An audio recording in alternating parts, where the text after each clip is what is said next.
Part 1. There will be time for you to read the instructions and questions, and you will have a chance to check your work. All the recordings will be played once only, and you will hear a conversation between two people talking about insecticide. First, you have some time to look at questions 1 to 5.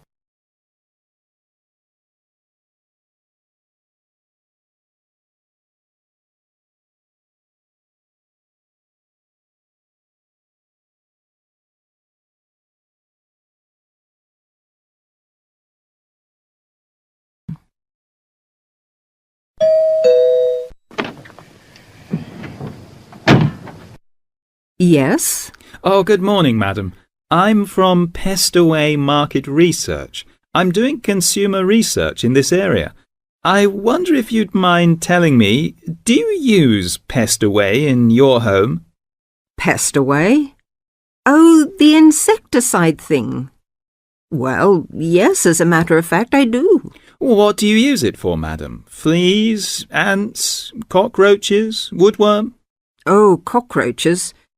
This is an old house, you see, and we often get cockroaches in the kitchen. I tried scrubbing and disinfecting, but it didn't seem to do much good. And then I heard a commercial about Pestaway, so I thought I'd try that. Was that on TV? No, it was radio, one of those early morning shows. You heard it advertised on the radio? Fine.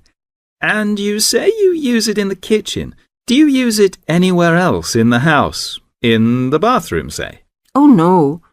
We've never had any trouble anywhere else. We get the odd wasp in the summer sometimes, but I don't bother about them. It's the cockroaches I don't like. Nasty, creepy, crawly things. And you find Pestaway does the trick? Well, yes, it's quite good. It gets rid of most of them.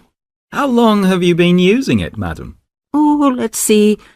About 2 years now, I think. About 2 years. And how often do you find you have to spray? Oh, I give the kitchen a good spray round the skirtings and under the stove, you know, about every 6 weeks. Every 6 weeks or so, I see. Before you hear the rest of the conversation, you have some time to look at questions 6 to 10.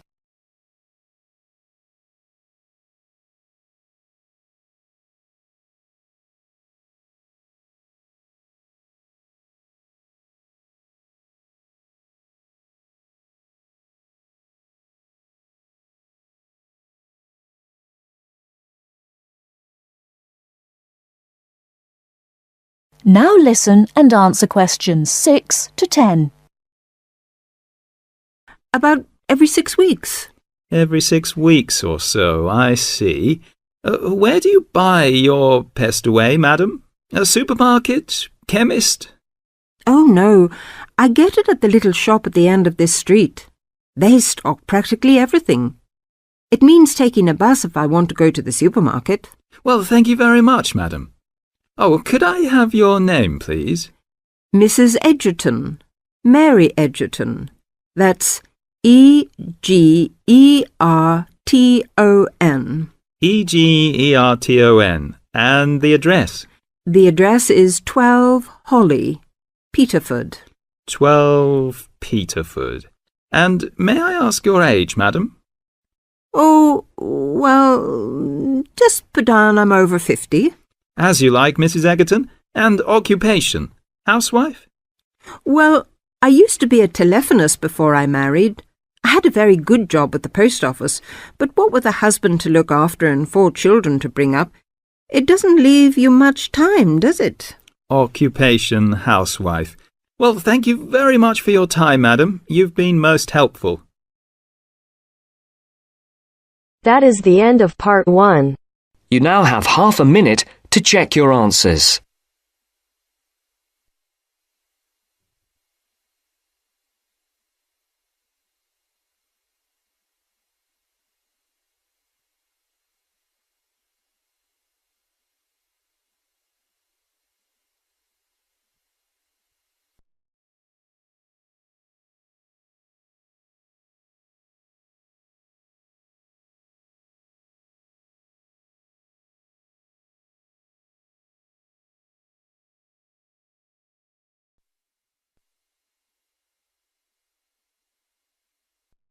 Now turns to Part 2.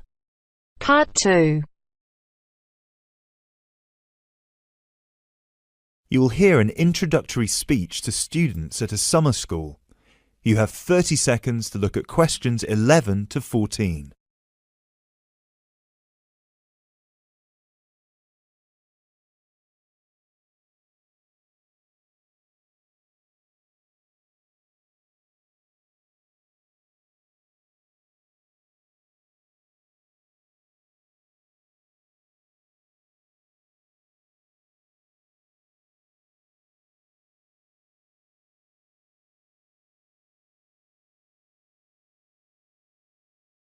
Good morning, everyone, and welcome to Climb Summer School. Now, I know most of you have travelled a long way to get here, and you're probably looking forward to settling into your rooms. So I promise I won't keep you long, but we've got to get through this very brief induction just to make your stay here as pleasurable as possible. Now, as you can see, while we're located very close to the centre of London, we're actually quite cut off from the main road. And we've got plenty of space for our facilities and students. This was part of our founder's vision, Jasmine Climb, who thought that the best environment for teenage students would be a place that combines the comforts of a big cosmopolitan city with the beauty and serenity of a quiet, remote site. Now, back in 1983, when our school was founded, this all here was an abandoned warehouse, and the classes were held in the main building that you can see over there. There were no trees, no conifers surrounding the property. There wasn't even a main gate. It took years and a great deal of effort to get our school to where it is today. And I'm sure that if you take a look at page 34 in your brochures, where you can find a picture of what the school used to look like back then, you'll agree that the changes we've made are more than impressive. But it's not just the facilities that make Climb Summer School special, obviously, and I'm certain you already know this. Over the following 10 weeks, you'll receive an assortment of classes on a variety of topics, ranging from language, literature and poetry to creative writing, communication and project management. All of these modules have been designed to improve your chances of getting a place in the universities of your choice, while also giving you the opportunity to learn, excel, and of course, also socialise with people from all over the world. I can tell you, just among the 30 of you, we've got about 21 different nationalities. So what happens now? First of all, I'll be handing out a map of the premises for you to have a look at, and explaining where everything is. Once we're done here, you'll all be taken to your rooms where you can unpack and relax for a couple of hours. And later on, we'll be having our first activity of the day, a mix and match lunch in the main hall, where you'll have the chance to meet your new classmates. Later on in the afternoon, we'll be handing out your first project assignments and splitting you into teams. And tonight we'll be having our very first film night, starting with an early 20th century special.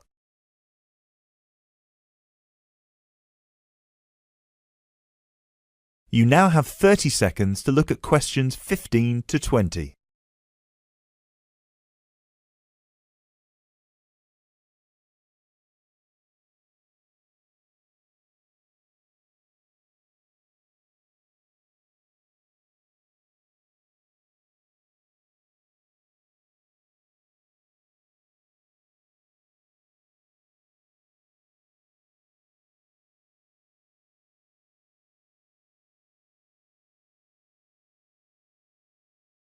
So, let's get on with the map. You've already got a version of it in your brochures, so if you can open them to the last page so we can have a look. Very well. As I showed you before, the actual school is right over there in the middle. That's where you'll be having most of your classes. Adjacent to it, you'll find the main hall, which is where we'll be hosting most events, such as today's lunch. On the left from the main building, you'll find a smaller building, which is where the accommodation and welfare offices are located.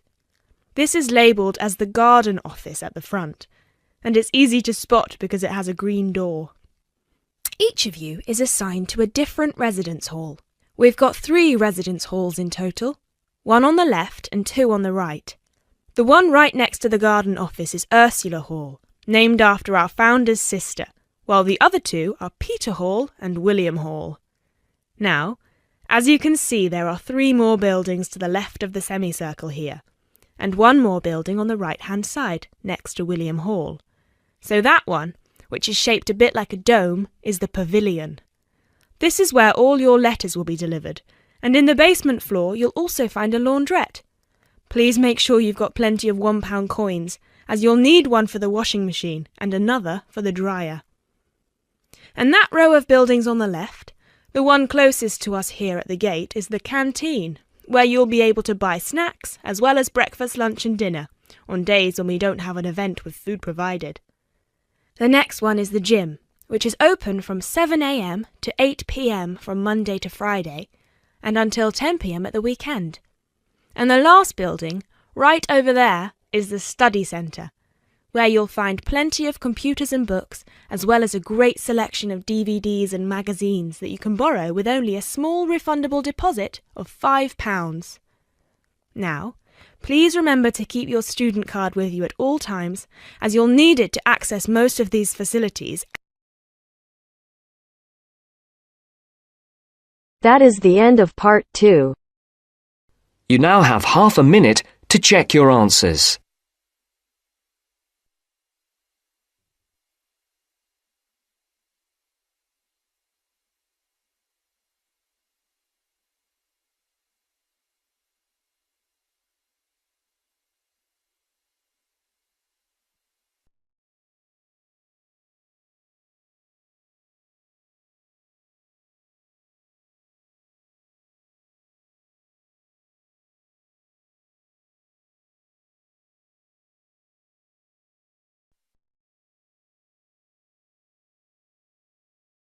Now turns to part 3. Part 3. You will hear a group of students, Henry, Joe, Nancy, and Gordon, discussing changes to their work experience placement arrangements. First, you have some time to look at questions 21 to 26.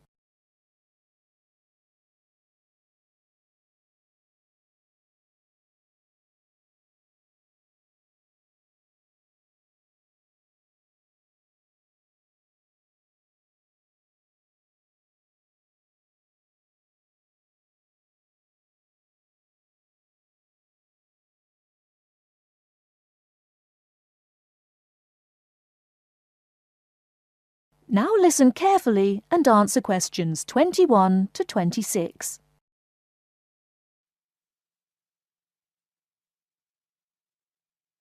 Look, there's the notice that Professor Jones told us he'd be putting up confirming the details of our work experience placements. But I thought that was already arranged. No, he said he'd have to check with the companies that the days we preferred were okay for them. Let's see if any have changed. Teresa's not here today, but her name's first. It says the Uni Bookshop, Friday mornings starting on the 23rd of March. So nothing's changed. I'll let her know. What about Manuel? He's not here either. Is he still going to the music store in the high street? If it's mainly music, yes, he's still down for that on Friday afternoons starting on the 9th. The day's different. It's changed from Tuesday mornings, but that's okay. I'll tell him. He'll really enjoy listening to music all day. Now, where's my name? Henry. Here it is. I'm going to the beauty shop, and I said I preferred Thursday afternoons. Oh, good, that seems okay. And my start date hasn't changed either. Joe, what day did you opt for? I'm going to Highway Hotels on Monday mornings. Yes, that's okay. And starting on Monday the 12th of March. Oh, has that been changed? Okay, I was scheduled to start the week before. I'll just make a note of that. What about me, Henry? Have I still got the Explore travel service on Wednesday mornings? Just a minute. Where's your name? Let's see. Nancy. Okay, here it is. Explore travel on Wednesdays, yes, but afternoons, and starting date is Wednesday the 14th of March. Has the date changed? No, not the date, just the time, which is fine. I'll get to sleep in. You lazy thing, Nancy. Chris's name is next on the list. Gorgeous Gowns Fashions. What a name. Yes, it sounds good, doesn't it? I'm hoping he'll bring me some free samples. So, has he still got Wednesday mornings? Yes, Wednesday mornings starting on the 14th of March. Okay, I'll tell him when I see him tonight that his arrangements haven't changed. Gordon, what about you? I chose that software company that makes computer games. I can't remember its name, but I asked for Tuesday afternoons. Oh, yes. Here it is. Games to go on Wednesday mornings. There's a note here saying they have their weekly staff meetings on Tuesday afternoons, so that wouldn't be much use to you. That's why they've changed it to Wednesdays, starting on the 21st of March, so you can see their working setup. OK, I'm glad they've changed it. I don't think I'd want to sit through a meeting every week. Before the conversation continues, you have some time to look at questions 27 to 30.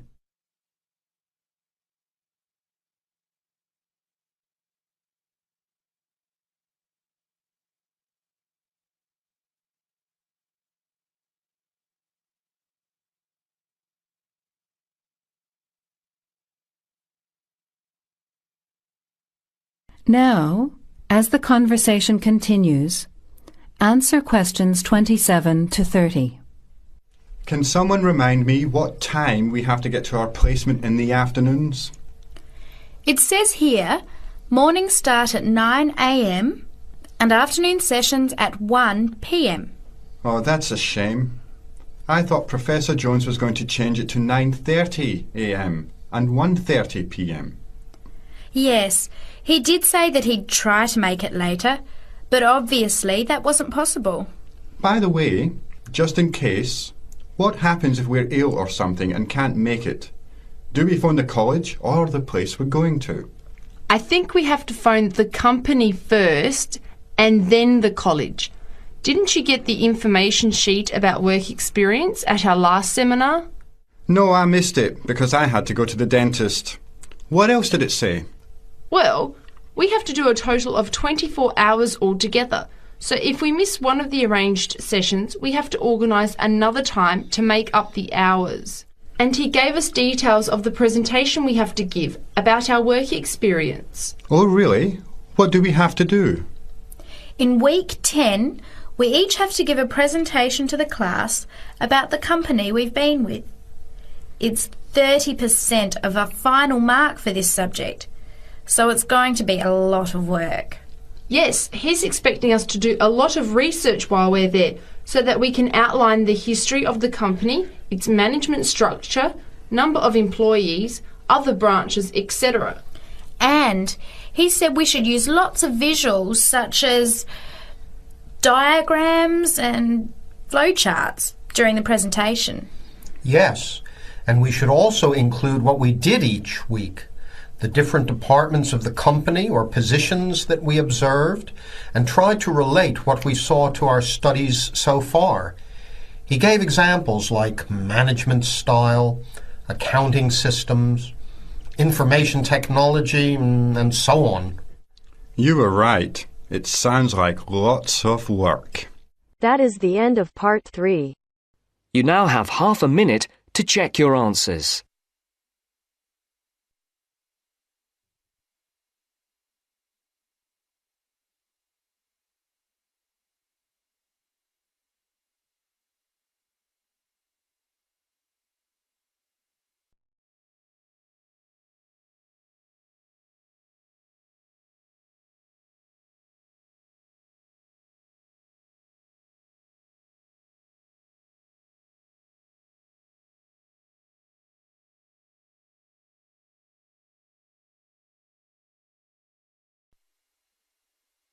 Now turns to Part 4.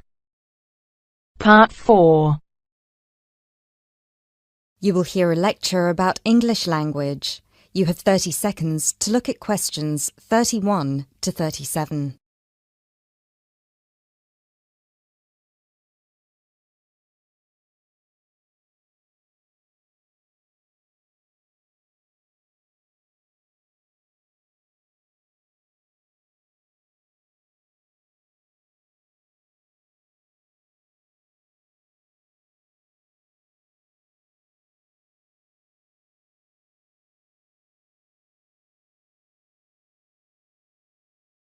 Those of you who were here last week will remember that we talked about the journey of the English language from its early Indo-European origins through to Old English, Middle English, and then to early and late modern English before it reached the form that it has today.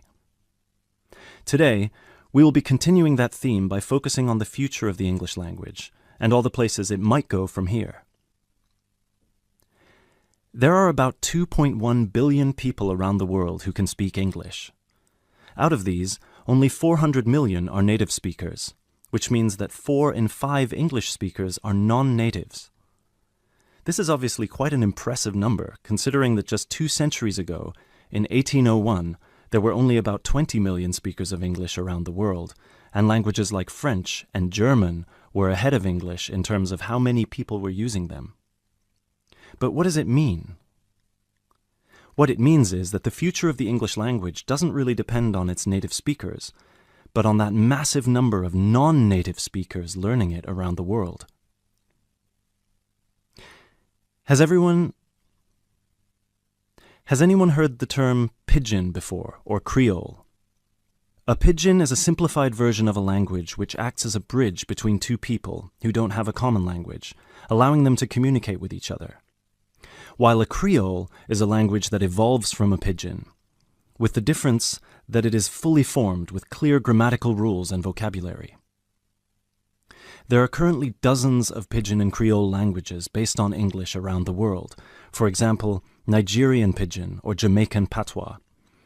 These languages are also known as Englishes. What's interesting about these Englishes is how different they sound to, for lack of a better term, proper English. Take the word trousers, for instance. In Sheng, which is a Kenyan Creole language, they're called longi because they're long. But even versions of English that are recognized as official variations or dialects still differ greatly from each other. Americans and Jamaicans would call the back of a car where you store your luggage the trunk. Britons, Australians, Canadians, and other Commonwealth countries would call it the boot. A subway in the UK is a tunnel under a road that allows pedestrians to cross safely. In the US, it's an underground train. You might think of these differences as minute, but when you take into account the dozens of different versions of English out there, a very intriguing parallel arises with another language from the past: Latin. Latin, too, used to be a lingua franca. Nowadays, it's all but dead, spoken only by a few clerics and scholars. At some point in history, it splintered into various different languages which became known as Romance languages. For example, Spanish, Italian, or French. There are some that theorize that the same thing might happen to English in the near or distant future, that all these Englishes we have today in different countries will continue to develop, so pidgins will turn into Creole languages, and Creole languages will turn into just languages, and English itself, as we know it today, will disappear, or become less and less important. It's an interesting theory, if nothing else. You now have 30 seconds to look at questions 38 to 40.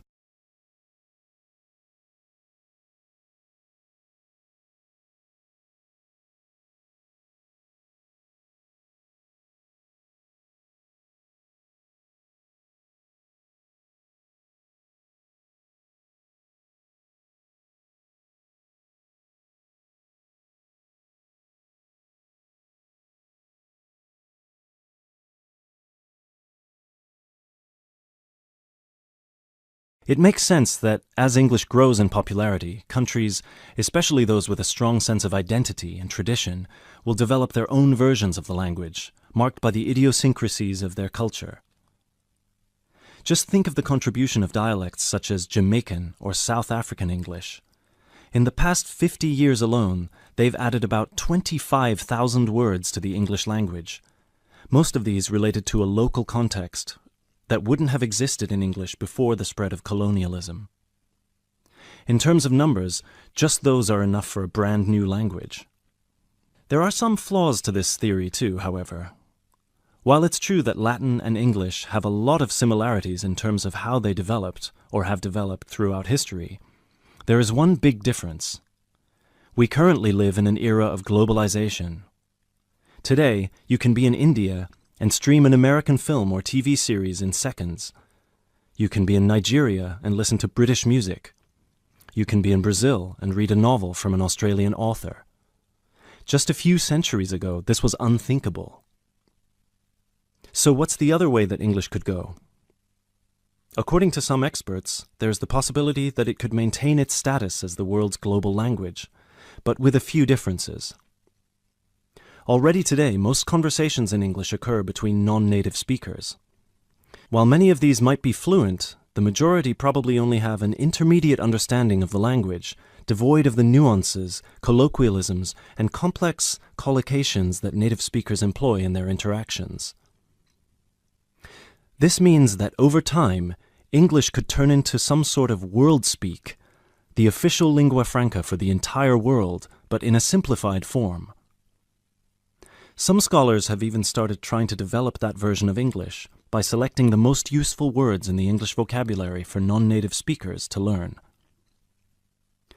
Robert McCrum has compiled a comprehensive list of 1,500 words, for example, a version of English that he calls Globish.